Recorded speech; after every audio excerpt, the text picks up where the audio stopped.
asking me about my theories?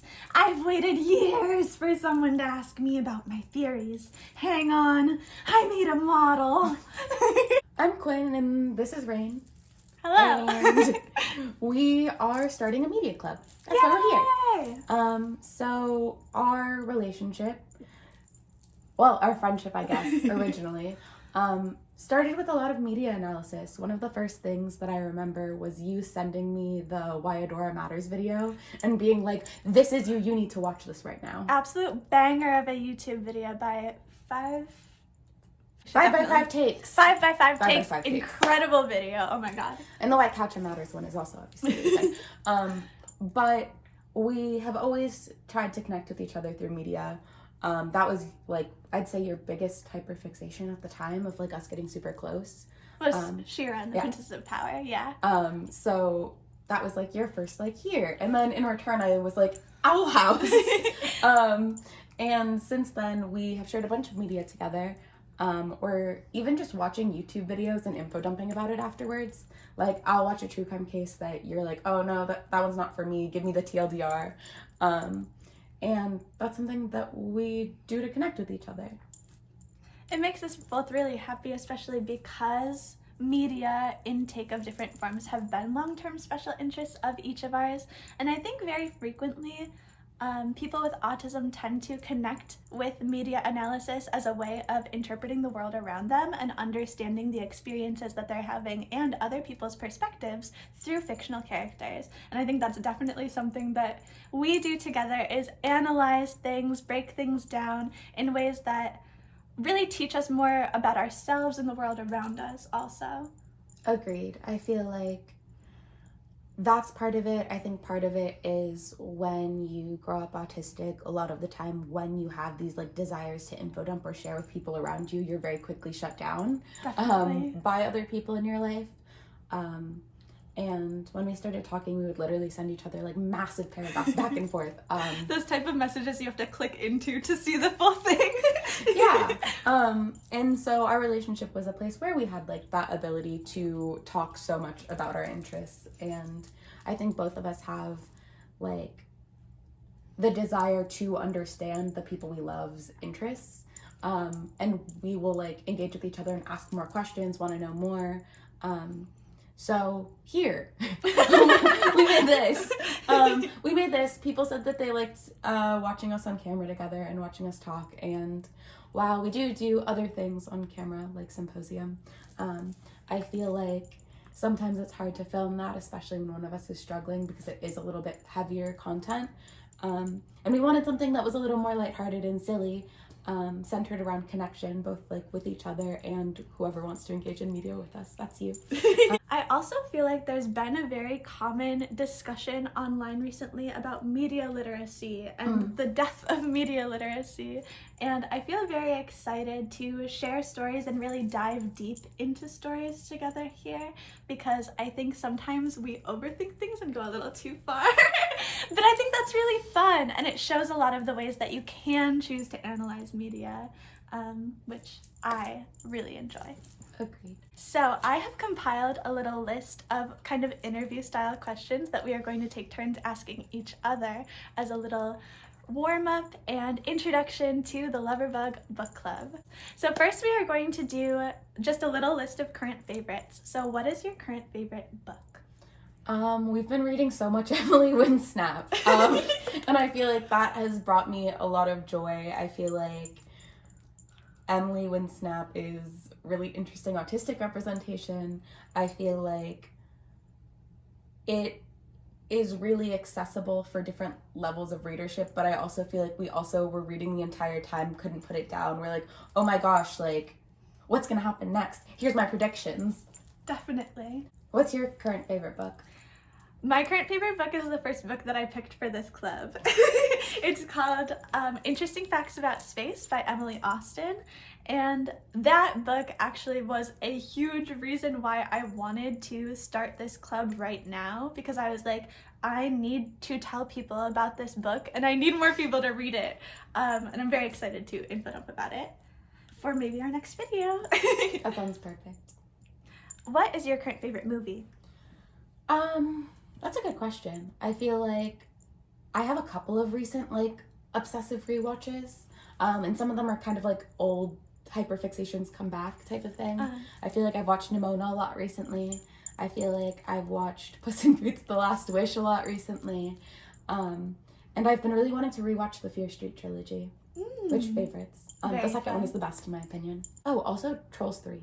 I also have been watching Mad Trolls 3. Yeah, so true. I'm gonna take a second to think and then I'm gonna make you ask me again. Okay. Because it's current favorite, so I don't want to say Howl's Moving Castle. But I'm struggling to think of any movie I've seen recently right now that I've, like... We watched Radio Rebel. really connected to, Yeah, that's fair. I know Pride and Prejudice is one of the ones that you always say. Yeah. I just feel like that hasn't been something I've been reaching to rewatch. What have you been rewatching recently? Not movies, which is why I'm struggling.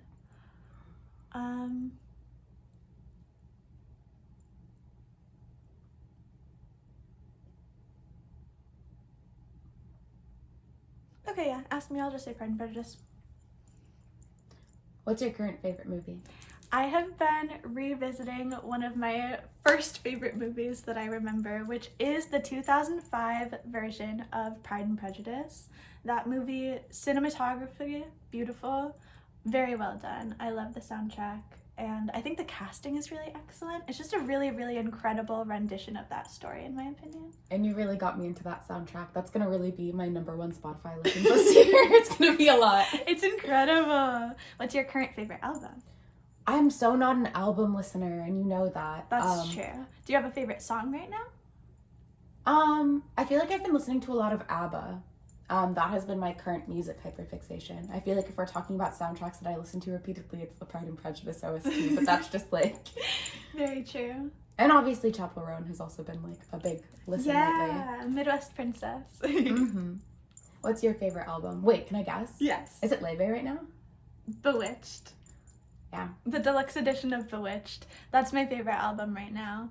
I've been going back and listening to Everything I Know About Love also, but I'm still learning the songs on that album. I love that album too, but Bewitched was my first Leve album, and very sentimental to me.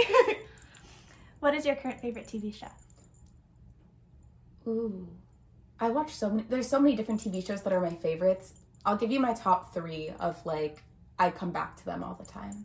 I'd say The Haunting of Hill House. Yes. The Owl House. And WandaVision are the trifecta. Because you have amazing taste. Those are such good shows. What's your current favorite TV show? I have one all-time favorite TV show. It is always going to be my answer. Anytime anyone asks me my favorite TV show. Over the Garden Wall. Over the Garden Wall. And if you have not watched it, it is the runtime of a movie. You can watch it in one sitting. It is genuinely life-changing piece of media to me that has foundationally created some aspects of my personality. I'm still waiting on that analysis video that you started. Oh, the script is already 14 pages and I'm not done with the script. So. Yeah, I'll still watch it though. Okay, so now I'm going to get into some questions that are less about the media you like and more about the book club. Okay. Why do you want to do the book club? I feel like I really love talking about media with you. So that's part of it. I feel like we talk a lot about media literacy, so I want to hear what other people have to say about things that we're reading. And on top of that, I feel like I tend to be a chronic rewatcher when I'm kind of like in a mental health rut. And sometimes that's good, sometimes that's bad. It's just a neutral thing, I guess. But I really like engaging with new media, and I feel like having a reason to do it is always great. Yes. Because I love talking about media. So that makes a lot of sense. Why do you want to do the book club? I relate a lot with the last thing that you said about being a serial rewatcher, re-engaging with my same media all the time. And already the club has given me several excuses to engage in new pieces of media. I've been opening my horizons a lot, even before we've really posted anything. So that's really awesome. I also feel like I want to do the club because I think for me as someone who is like online, I have a lot of like joy and interest in these things that I think like the stories that we engage with are so important, and engaging with stories where you can see yourself is so important. I think a lot of the people who like me online followed or found me because they found a piece of themselves in the content that I shared. And I feel like this is a really excellent opportunity for me to offer more perspectives in that space and say, if you feel seen by someone like me, here's all of these different opportunities for representation in the pieces of media that you're consuming. Because I think for a long time I didn't see myself, or I had to push and kind of squint and project in order to see myself in media. And I think the tides are really changing in a lot of ways in diversity and representation in the media that's coming out. And as that is happening, I feel like it brings me a lot of joy to kind of wade through some of those things and see like, wow, this is an excellently written piece of representation, and share those things with people who might already naturally be looking for those things if they're viewing my content. That's a good answer. Thank you. What are the things that you look for and enjoy about media in general when you're pleasure viewing? I feel like there's kind of like two different camps almost. Like on one hand, I want something campy and silly that's gonna make me laugh. It doesn't need to be good. It just has to be like engaging in some kind of way. Right. It's why I'm obsessed with DCOMs. Not all of them are great, but every time I find like a certain nostalgia to them, even the ones that I didn't grow up watching. Right. And I feel like the other camp is something that I can analyze and kind of pick apart, something that has a little bit more of like heavy hitting themes. Trauma stories generally is something that like I lean toward. Or a good mix of the two, honestly, because I feel like that's kind of what the Owl House is. There's lots of silly moments. There's also moments where I'm like, oh my god, that's so me. Like, this is mental health representation here. Definitely. So I feel like those are kind of the two reasons why I watch media. What are the things you look for or enjoy about media? I feel like when I'm engaging with media, the things that draw me the most in and compel me the most are details. I love media that is detail oriented. And it doesn't usually really matter for me that much whether something is silly and goofy or dramatic. I love it all. But I really, really love media where there's recurring themes, there's reasons to look at those minor details. The minor details matter and are going to continue to matter throughout the story. And I also really love any like creative work and project that I can tell the creator loves. Yeah. When I can tell that something is a passion project of someone's, it excites me so much. It makes me want to do further research into their passions. Like reading the book that I first chose for this book club, the main character has a lot of interest in space, and it inspired me to read further into some things about space, listen to a audiobook that was about astrophysics, and just like learn more about that, because I could tell from the author's voice how fascinating that space stuff was, and I wanted a piece of it. So I really like when media can open my boundaries or horizons to introduce me to new things that I wouldn't have considered interest in, and also when I can tell that the person who made it really cared about making it. I feel like it's really interesting you said that, because one of the quickest things to pull me out of media is when like it isn't consistent with the details that they choose. Like if there's some type of incontinuity, like immediately I'm turned off and uninterested. It's very, very difficult for me to re-enter because I feel very immersed in the media that I intake a lot of the time, and I totally relate to that. It like pulls me back out, and I'm like, there's a dissonance there, and it's very hard for me to re-enter that story in the same way. If I feel like there's a detail out of place or something that like shouldn't be the way that it was in my own mind.